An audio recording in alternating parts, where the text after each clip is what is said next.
और आज बच्चों हम लोग पढ़ेंगे कि इस तरीके से जब पेयरिंग ऑफ स्ट्रिंग हो रही हो तो न्यूमेरिकल को कैसे सॉल्व करेंगे। This is question number 34 from S C. Verma.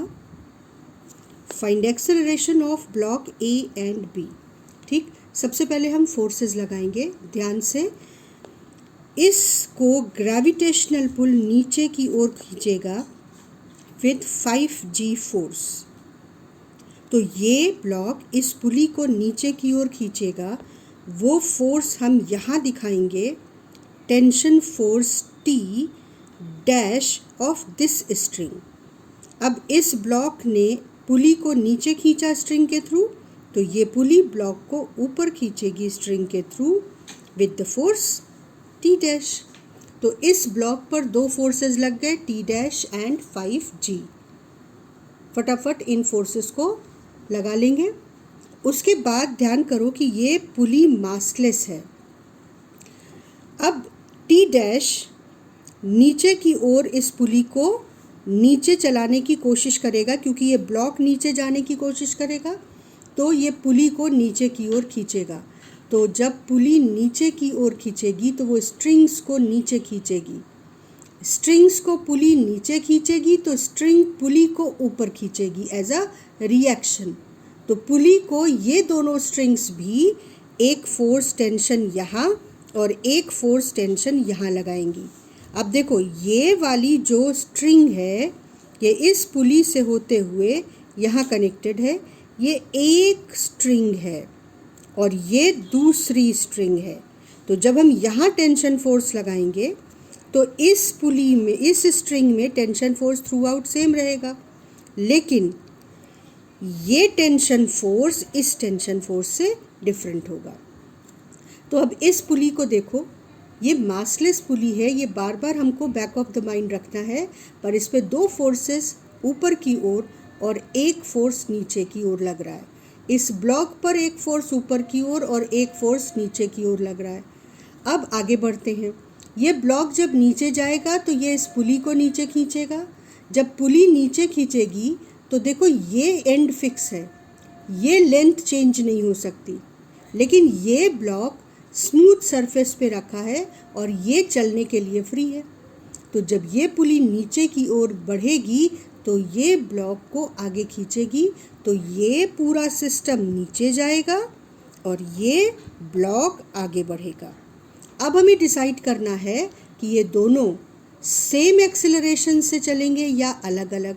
तो हमने पिछले क्लास में देखा था कि अगर ये दो स्ट्रिंग्स इस ब्लॉक को होल्ड कर रही हैं और इसे सिर्फ एक स्ट्रिंग, तो अगर ये x डिस्टेंस आगे बढ़ेगी तो ये x/2 नीचे जाएगा, या इसको और तरीके से कहें तो अगर ये 2x डिस्टेंस आगे बढ़ेगा तो ये x डिस्टेंस नीचे जाएगा। ये जितना आगे बढ़ेगा डबल पुली वाला सिस्टम उसका हाफ नीचे जाएगा, और इसलिए अगर ये a एक्सेलरेशन से आगे बढ़ रहा है 2a एक्सेलरेशन से, तो ये इसके आधे एक्सेलरेशन से नीचे जाएगा। अब हम क्वेश्चन करने के लिए रेडी हैं। बस यहाँ पर ये फोर्स टेंशन लगाना है, क्योंकि ये स्ट्रिंग जब नीचे की ओर चलेगी तो ये जब पुली नीचे की ओर चलेगी तो ये इस स्ट्रिंग को नीचे खींचेगी, और स्ट्रिंग के थ्रू जो फोर्स ये पुली लगाएगी वो टेंशन फोर्स ही इस ब्लॉक को आगे खींचेगा। तो ये टेंशन फोर्स वही होगा जो यहाँ टेंशन फोर्स है, क्योंकि इस स्ट्रिंग में through out tension force same रहेगा। तो अब हम सबसे पहले ब्लॉक बी के लिए इक्वेशन बनाएंगे फॉर ब्लॉक बी। तो ब्लॉक बी के लिए हम क्या लिखेंगे, 5G स्ट्रॉन्गर फोर्स है तभी ब्लॉक नीचे जाएगा, 5G minus T dash is equal to 5A।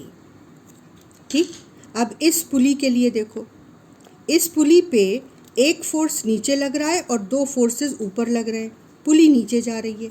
तो हम लिखेंगे कि T dash minus 2T is equal to mass of the pulley, जिसको हम मासलेस ले रहे हैं, इनटू एक्सेलरेशन। तो जब पुली का मास 0 है तो ये पूरा का पूरा टर्म तो 0 हो गया। तो t dash minus 2t will be 0 and for that reason t dash will be equal to twice t। तो यहाँ पर हम t dash की जगह 2t लिखकर इसको और सिंप्लीफाई कर सकते हैं। अब इस ब्लॉक के लिए इक्वेशन बनाते हैं फॉर ब्लॉक ए।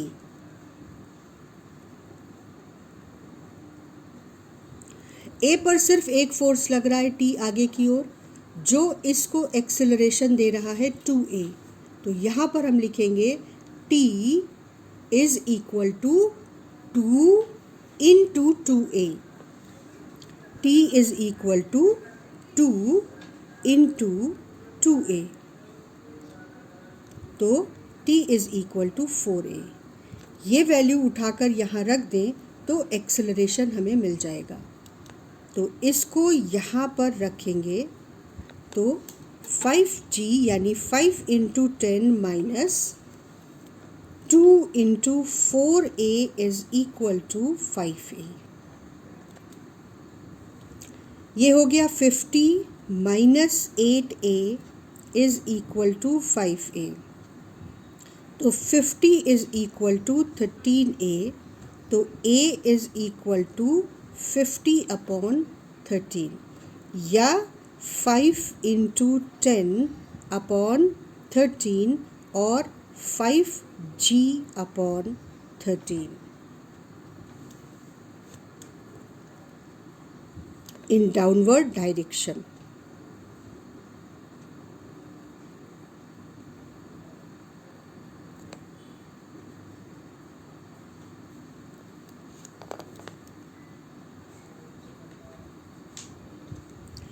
तो b का एक्सेलरेशन तो 5g अपॉन 13 हो गया, लेकिन a का एक्सेलरेशन हमको पता it's 2a।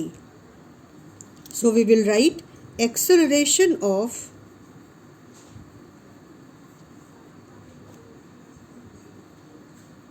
a is 2a, that is 2 into 5g by 13, that is 10g by 13।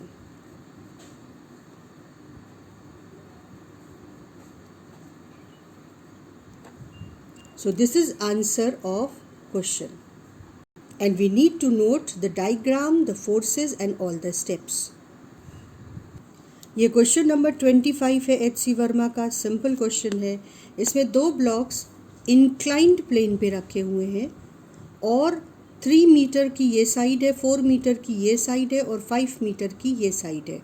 तो हम समझ सकते हैं कि ये 90 डिग्री हो जाएगा। ये 3 मीटर के सामने वाला जो एंगल है वो 37 डिग्री होगा और 4 मीटर के सामने वाला एंगल 53 डिग्री होगा।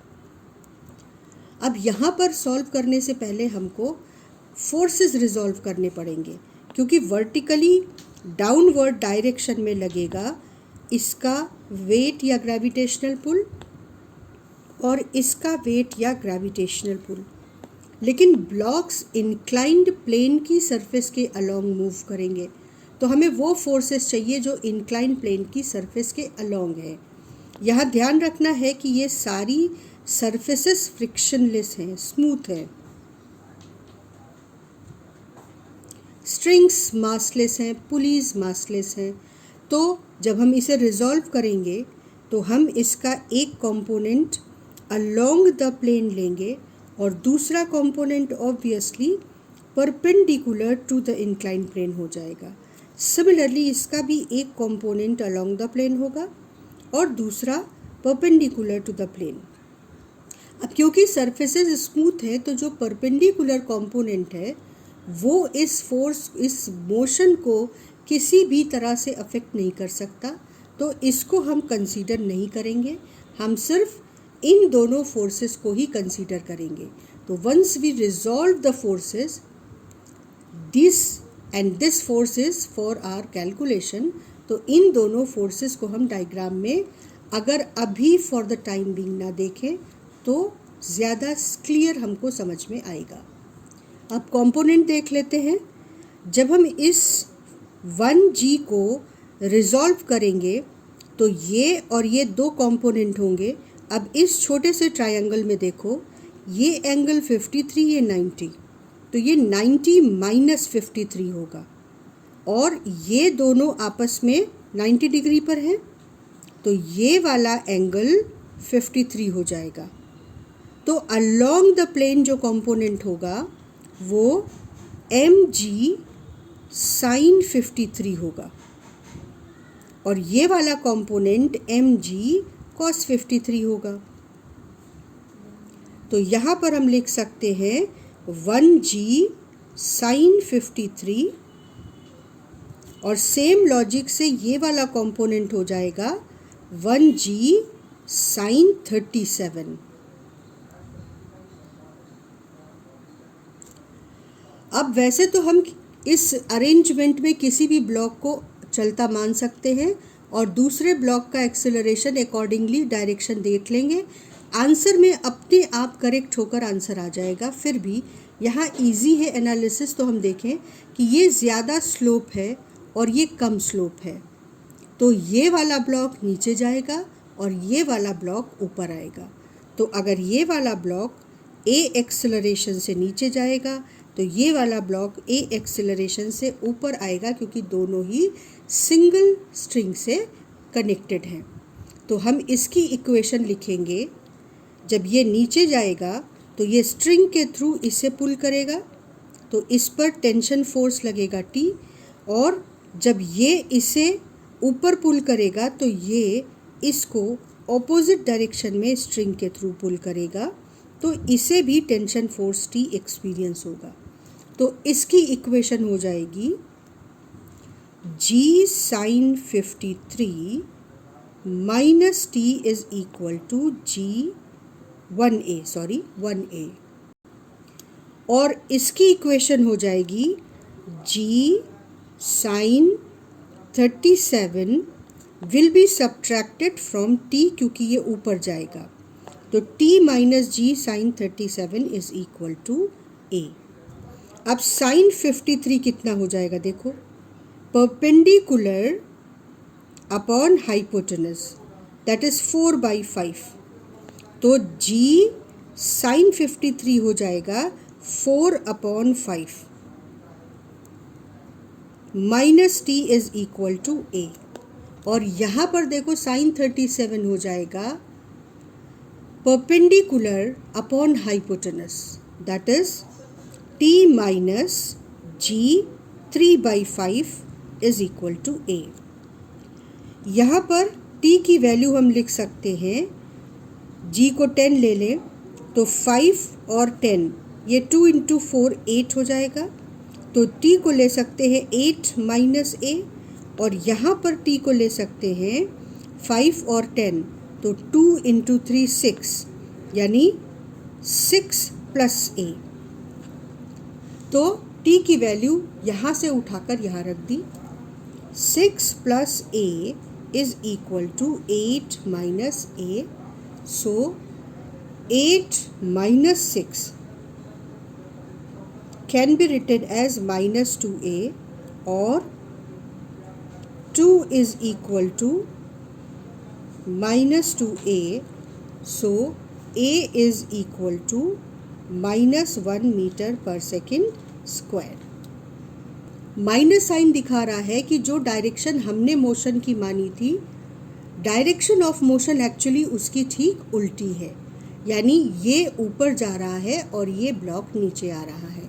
तो एक्सेलरेशन को हम सिर्फ मैग्नीट्यूड में लेंगे 1 metre per second square, and this block is A, this block is B, then A will move up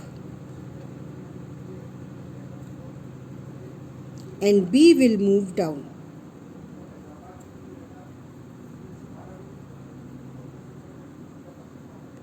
So this is question in which block is on the inclined plane, and this way we will solve the problem.